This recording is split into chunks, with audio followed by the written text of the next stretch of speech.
इंसान ने दहशत फैलाने और अपना दबदबा बनाने के लिए कई हथियारों और न्यूक्लियर मिसाइल जैसे बड़े घातक उपकरणों का निर्माण कर लिया है, जिसका सबसे आम रूप बंदूक को देखा जा सकता है। बंदूक आज लोगों के लिए आम बात हो गई है। साथ ही बंदूक को तो लोग ऐसे देखते हैं जैसे पानी की पिचकारी।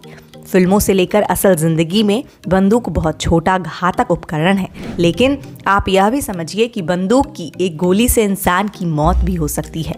बंदूक से निकली गोली की स्पीड इंसानी शरीर को दाग सकती है। लेकिन क्या आपने सोचा है कि अगर गोली शरीर में रह जाती है तो इंसान उससे कैसे मर जाते हैं?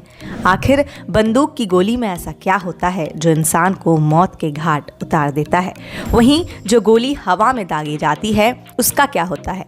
आज बंदूक के बारे में ऐसे ही इंटरेस्टिंग फैक्ट्स जानिए हमारे इस वीडियो में। बंदूक के बारे में जानने से पहले हम गोली के बारे में जानेंगे। दरअसल गोली में 3 पार्ट्स होते हैं। सबसे आगे का पार्ट बुलेट कहलाता है, जो मेटल का बना होता है। फिर दूसरा और मिडिल पार्ट बुलेट केज या खोखा कहलाता है, जिसमें बारूद भरा होता है। फिर आखिरी पार्ट प्राइमर कहलाता है, जिस पर हिट करके बुलेट को स्पीड दी जाती है। इसे हिट करने के लिए राइफल, रिवॉल्वर या पिस्टल का यूज किया जाता है। अब हम आपको बताएंगे कि आखिर गोली किसी इंसान के लिए कैसे जानलेवा हो सकती है। इसके लिए हमें गोली के स्ट्रक्चर के बारे में जानना होगा। अगर सिंपल भाषा में कहें तो ये गोली भी मिसाइल की तरह है, क्योंकि जिस तरह मिसाइल को दागने के लिए पीछे की तरफ फ्यूल भरा होता है, ठीक उसी तरह गोली भी होती है, क्योंकि गोली के बुलेट केस में बारूद भरा होता है, जिसे गन पाउडर कहते हैं। इसीलिए जब गोली चलाते हैं तब बंदूक बुलेट केस के पीछे की तरफ लगे एक पॉइंट, जिसे प्राइमर कहते हैं, पर जबरदस्त प्रेशर डालता है और प्राइमर पर दबाव पड़ने पर उस पर लगा स्प्रिंग चिंगारी पैदा करना शुरू कर देता है और इस चिंगारी से गन पाउडर में तेज एक्सप्लोजन होता है और इसकी वजह से बुलेट को आगे की तरफ जोर का झटका लगता है। इससे बुलेट केस गर्म होकर चौड़ा हो जाता है और इसकी वजह से बुलेट पर बुलेट केस की पकड़ कमजोर होने लगती है और गन पाउडर के एक्सप्लोजन की वजह से पैदा हुए फोर्स से बुलेट तेजी से आगे की तरफ धक्का देती है। इससे बुलेट तेजी से घूमते हुए आगे की तरफ निशाने की ओर बढ़ जाती है। वहीं गोली बनाने के लिए बहुत सारे हेवी मेटल इस्तेमाल होते हैं, जैसे लेड और आजकल कैल्शियम सिलिकेट। इन सारे मेटल्स के साइड इफेक्ट की वजह से जान जाती है। जो बुलेट गैस फ्यूम निकलती है उससे भी मौत हो जाती है। साथ ही अनबर्न पाउडर, यानी वो बारूद जो पूरी तरह से जला नहीं होता, उसकी वजह से भी जान जा सकती है। वहीं इसमें बुलेट हिट होती है और गोली शरीर में लगने पर बहुत गर्मी पैदा करती है, जिससे इंसान की मौत हो जाती है। लेकिन हमारे शरीर के कौन से ऐसे हिस्से हैं जहां गोली लगने से मौत जल्दी हो जाती है? हमारे यह अंग है दिमाग, दिल और शरीर के नाजुक हिस्से, जैसे हमारा लिवर और किडनी।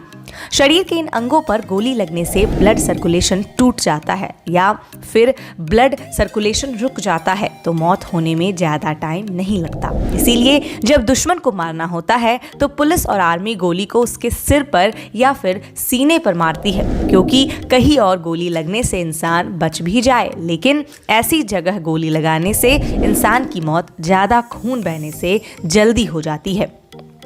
लेकिन अगर किसी मुजरिम को सिर्फ डराना हो तो पुलिस पैर पर गोली मारती है, जिससे मुजरिम घायल हो जाए और चल ना पाए। वैसे भी पुलिस को मुजरिम के सीने या फिर सिर पर गोली मारने की इजाज़त नहीं होती। और हाँ, अगर कोई पुलिस वाला एनकाउंटर कर रहा हो तो वो इन जगहों पर गोली मार सकता है, वरना ज़्यादातर पैर पर ही गोली मारने की परमिशन दी जाती है। दूसरा सवाल उठता है कि गोली लगने के कितने देर बाद इंसान की मौत हो जाती है। यह डिपेंड करता है गोली लगी कहाँ है।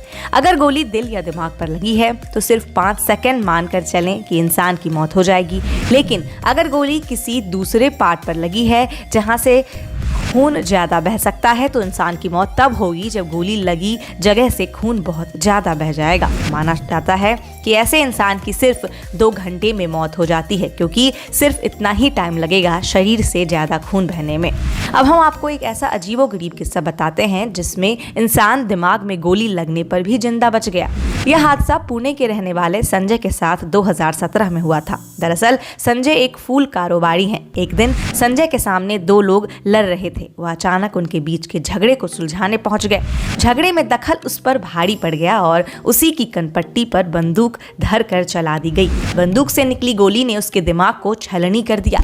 माथे को चीरते हुए गोली दिमाग के भीतर पहुंची और उसके दिमाग का बायां हिस्सा जैसे बेकार सा हो गया।